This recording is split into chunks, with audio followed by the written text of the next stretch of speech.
Wagalatia 6:17 inasema, tangu sasa mtu asinitabishe, maana nimezichukua chapa zake Yesu mwilini mwangu. Sasa haya maneno ya kukiri wiki hii hayataweza kufanya kazi, hayatatokea kwako, hayatakuwa ya kwako, hautaona matokeo kwako. Sitakufundisha siri, mimi ni mshindi zaidi ya washindi, mimi ni mshindi zaidi ya wakili. Haitatokea kwako mpaka uelewe lile la kwanza, Wagalatia 6:17. Chapa ni nini? Chapa ni alama anayowekewa mtu kwenye mwili kwa kugongwa, kwa kujeruhiwa, kwa kuchomwa, kwa kuwekwa alama kuonyesha utambulisho, ama ni alama inayoshuhudia kilichotokea. Paulo anaposema mtu asinitabishe, nimechukua chapa zake Yesu, ina maana kuna kitu kilitokea kwa Yesu. Kilichotokea, tunaona alipata mateso, ni chapa, alichoma mkuki ubavuni, misumari mikononi na miguuni pia. Sawa? Ndio maana ukisoma Yohana 20:27 utaona Yesu anamwonyesha Tomaso alama ya mkuki ubavuni, anamwonyesha na mikononi alama. Sasa hizi alama Paulo alizozichukua, anazosema mtu asinitabishe, alikuwa anamaanisha nini? Yesu alipita mateso kwa ajili yetu, alijeruhiwa kwa ajili yetu. Ina maana maisha yetu yamefanana na Kristo. Mateso Paulo pia alipitia na akashinda yote. Yesu alifunga siku 40, na wewe unatakiwa ufunge na kuomba. Amen. Chapa za Yesu zionekane kwako, lazima ulipe gharama.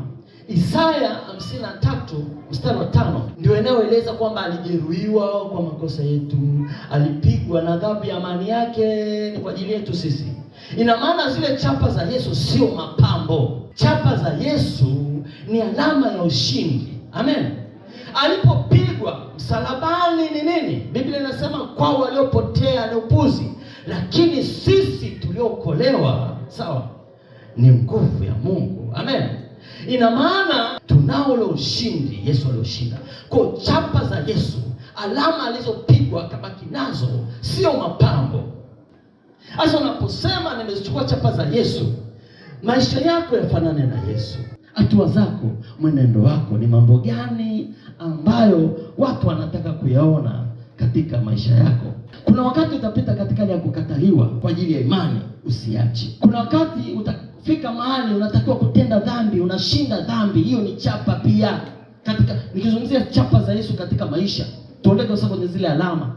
Tukizungumza chapa za Yesu katika maisha, tunazungumza kushinda dhambi, kumpenda Mungu, kuwapenda watu hata waliokuumiza, unawapenda katika maisha. Ukiwa na maisha hayo, ndio unasema nimezibeba chapa za Yesu, unafanana na Yesu. Watu wanataka kuona kwako mambo yafuatayo.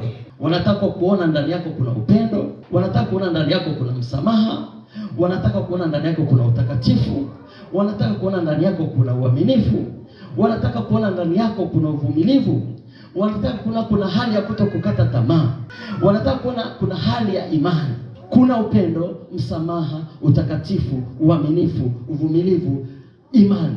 Watu wanataka kuona, wakiona hizo wanajua unachapa za nini. Baada ya Yesu kusulubiwa pale Golgotha, kushikwa pale, watu wakamwambia Petro, hata kutembea kwako unafanana na yeye, hata kusema kwako.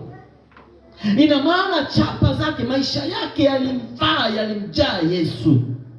Sasa ukisema nimezichukua chapa zake Yesu, umezichukua, alafu uko kinyume na matendo anayotaka uyaishi. Ina maana ukisema sitakufa bali nitaishi, manake utakufa. Mungu hayuko na wewe. Ukisema mimi ni mshindi zaidi ya washindi, manake umesema mimi ni wa kushindwa zaidi ya kushindwa. Ndio tafsiri yake. Manake ni kwamba wachawi hawaniwezi. Sasa manake ni kwamba wachawi wananiweza, wataniloga mpaka waniue. Manake ni kwamba magonjwa yatanimaliza, sitakufa bali nitaishi. Manake ni kwamba magonjwa yatanimaliza, nitakufa. Lakini ukiwa una chapa za Yesu, haya maneno ya ukiri yote niliyokutamkia kwa leo na mengine, ukitembea nayo wiki yote, utamwona Mungu. Watu wakiyaona hayo na ukaishi wa maisha yao, sasa unaweza ukaanza kukiri hayo moyoni mwako, na unajua kwamba unataka ushindi. Umekubali kwamba maisha yangu yabadilike, nifanane na Yesu, hatua zangu zifanane na Yesu, kuishi kwangu niwe kama Yesu. Kuna mtu unamwangalia, unamwona kwenye paji la uso, anakuangalia hivi, anaona mwizi, chapa. Lakini ukiwa na chapa za Yesu, ukakuangalia mlokole, mpakwa mafuta. Walipomwona Yesu, hata ile nyota tu ilitambulisha kwamba amezaliwa mfalme wa ulimwengu. Watu wakikuona waone mlokole, mtakatifu, mtu wa Mungu. Yaani hata bila kuambia tu nimeokoka, watu wanaona huyu anafaa, ni mcha Mungu, ni mtu mwema. Amen. Chapa zinaandikwa kiroho na zinaonekana kiroho. Amen. Sasa haiwezekani Yesu atakapokuja akakuchukua wewe na unasema anaenda mbinguni, alafu anakuta huku chapa mzinzi, mwasherati, tena kwenye TikTok. Ukiwa na maisha ya ukweli, mtakuwa mnawashuhudia watu, maisha mnawaleta watu kwa Yesu. Maisha yenu yatakuwa ni nuru. Nuru itakuwa inakuongoza, inakuangaza na inawaangazia watu wengine. Wanaona, wanasema unasali wapi? Na sisi leo twende kanisani. Wanasema nataka kuwa kama wewe. Wanasema mbona mwenzangu unashinda? Kwa nini mimi?